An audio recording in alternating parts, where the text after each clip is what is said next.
ninkaasi uur buu leeyahay macala casho timo ka soo baxeen baa mase cadceedii baa galbeed ka soo baxday waxaan arkaynaa ama kaaga iyo afsalax ku dheg shaki kama taagna in qof walba uu la ashqaraaray sawirada fanaanka caloosha kuusan sidii haweeney xaamilo ah taageerayaashiisu waxay ka filanayaan inuu guriga soo dhigto xoolka ilmaha lagu rido masaasada caanaha lagu siiyo iyo xafaayadaha ilmaha laga tuuro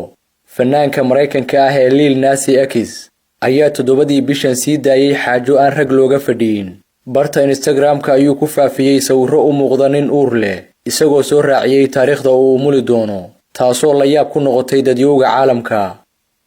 heesaagani 2018 ayuu ku soo caan baxay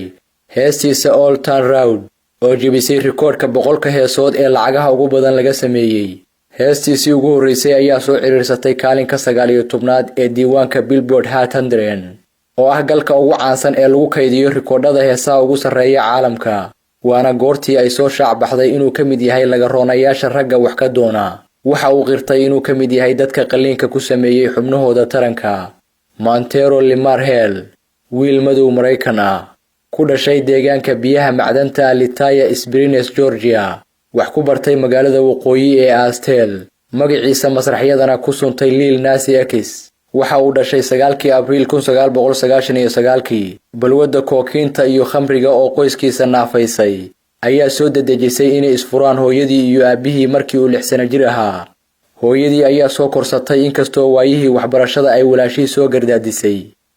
2017 waxa uu ka qalin jabiyay dugsiga sare ee Lithia Springs sanadkii xigay waxa uu iska diiwaan geliyay jaamacadda galbeed ee Georgia oo uu ka baranayay cilmiga kombiyuutarka inkastoo uu markii dambe ka saaqiday inuu leeyahay hibo faneed ayuu ku ogaaday muuqaalo majaajilooyin ahaa oo uu ku baahin jiray baraha internetka taasoo ku dhiirigelisay inuu fanka u qalab qaato heestiisa Old Town Road ayaa fure u noqotay caanimadiisa uu sanooyinka badan goobayay fanaanka Lil Nas X waxa uu toddobaadkii hore ku dhaqaaqay tallaabo uu ku soo bandhigay inuu uur leeyahay oo uu ku doonayo inuu dib ugu hanto caanimadiisii hoos u dhac uu ku yimi tan iyo bilowgii fayruska corona mar waxa uu doonayaa in si fiican loo daawado albamkiisa heesaha ee Montero marna waxa uu doonayaa inuu dhaqaale ugu ururiyo kooxda jinsigooda bedelay ee Trans Inclusive Group oo fadhigoodu yahay koonfurta Florida fanaanka Lil Nas X ayaa uurkiisa ku macneeyay inuu foolan doono Montero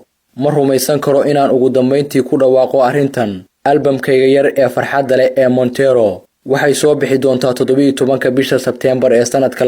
2021 ayuu ku soo qoray bartiisa Instagram-ka qaar ka mid ah taageerayaashiisa ayaa sheegay in sawirada uurka been abuurka ee raabarkan oo loo adeegsado xayeysiinta albamkiisa ay iska indhatirayso waay aragnimada nool ee ragga transgenderka oo la kulmi kara takoor caafimaad iyo dhibaatayn marka ay sheegaan inay uur leeyihiin fanaankani dhambaal kale oo sheekadiisa khusaysa ayuu haddana ku yiri aniga iyo kooxdaydu waxaan sameynay diiwaanka ilmaha hay'adda samafalka haddii aad jeclaan lahaydeen inaad dhaqaale ku tabarucdaan hoobalkani heesta uu dunida isku baray ee Old Town Road waxa uu miraheeda ku iibsaday $30 oo kaliya halka uu ka sameeyay lacag kor u dhaafaysa 14 milyan oo dollar waa heesta ugu dhaqsaha badan ee la siiyo shahaadada dheemanka Mareykanka sida ku xusan jaantuska Billboard Hot waxa uu 22 jirkani ka kormaray fanaaniinta ugu sarreysa dalalka Australia, Canada, France, Germany, Ireland, Netherlands, New Zealand, Norway, Switzerland, boqortooyada Britain iyo tobaneeyo kale oo magacyadooda aad looga qiimeeyo suuqa dhaqaalaha looga macaasho xirfadda muusiga.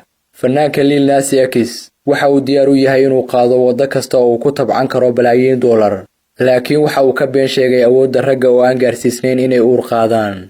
taasoo lagu tilmaami karo been abuurkii ugu weynaa oo uu ku indhasarcaadiyo taageerayaasha daacadda u ah.